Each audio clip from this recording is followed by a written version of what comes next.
morning, boys. It's good to see you, however virtually. Well, this morning's hymn. You'll recall that we sang 80 on Tuesday. Let's return to it. Can you imagine or can you think to yourself what hymn 80 is? Glorious things of thee are spoken, Sion, city of our God. Wonderful hymn. Think about it for yourself, and I will proceed.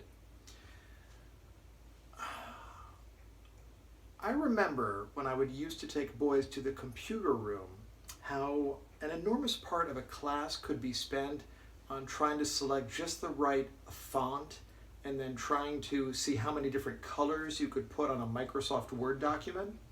And I'm kind of having flashbacks because having done a couple of days worth of virtual lessons on Zoom, I can tell you that there's pretty much nothing more compelling to you than backgrounds. We've got tropical scenes, we've got the Golden Gate Bridge, we've got people on fire, we've got people invisible, we've got everything.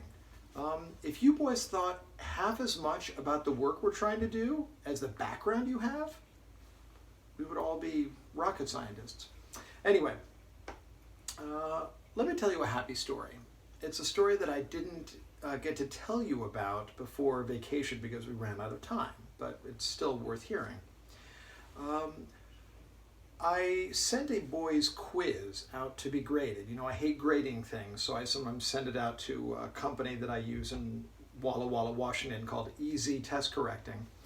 And Easy Test Correcting sent back the boys' work. It was excellent. It was an A. And the boy comes to me late in the day and he says, Sir, I think you misgraded this.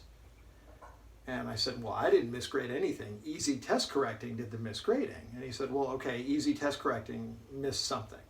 And he shows me his work, and indeed, he had skipped a problem, and Easy Test Correcting had not noticed that he had skipped a problem. So even though he hadn't answered it, he was given credit for it, right? So his grade was a little better than it should have been. And I was so impressed with this boy, because the easiest thing for him to have done would be to say, he missed it, yes. But he didn't do that. He said, I want the grade that I earned, or I didn't deserve that grade, so I should be honest about it. And it's hard to be honest sometimes, boys, isn't it?